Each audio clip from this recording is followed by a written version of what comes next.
सखियों के साथ कन्या जब अपने घर को लौट रही है, तभी रास्ते में एक नदी मिलती है।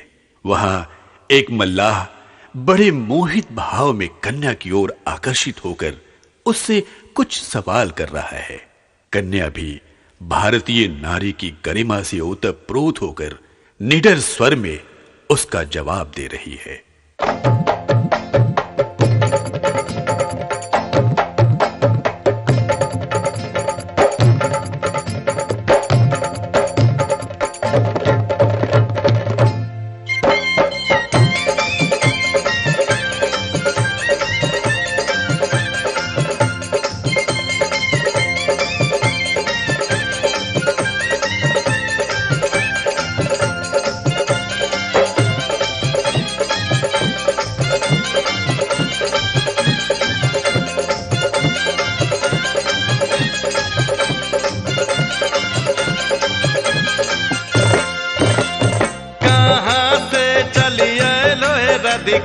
कहाँ से चलिए लोहे राधिका, कहाँ लगबो अंग होला।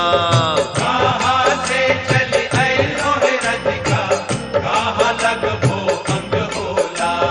कौने बाबा दर बजवाही राधिका, बाजै छै मृदंग होला।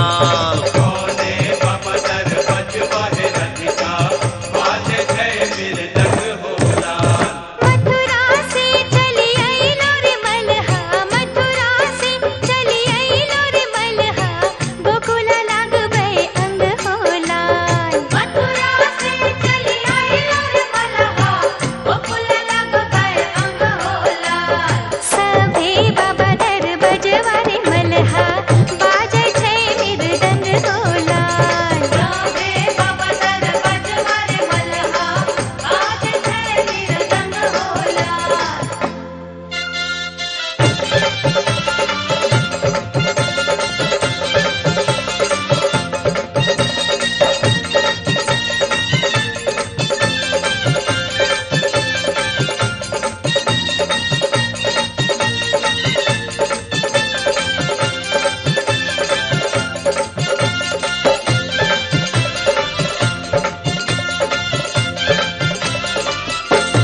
दहीरे मटुकिया, सीका धरब दहीरे मटुकिया, तोर माथे पग सिर होला।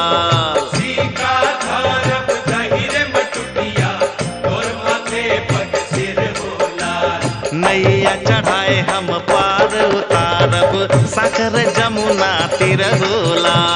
नैया चढ़ाए हम पार उतारब, साकर जमुना तीर होला।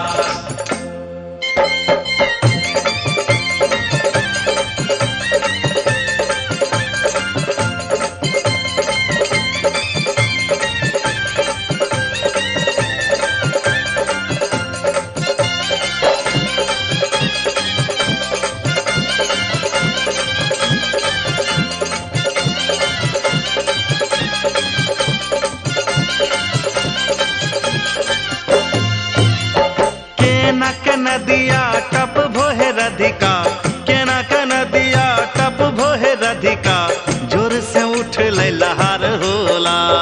केना के नदिया टप भोहे राधिका, जोर से उठ ले लहर होला। सगरे छै सुनसान हे राधिका, के सुनतो तोर पुकार होला।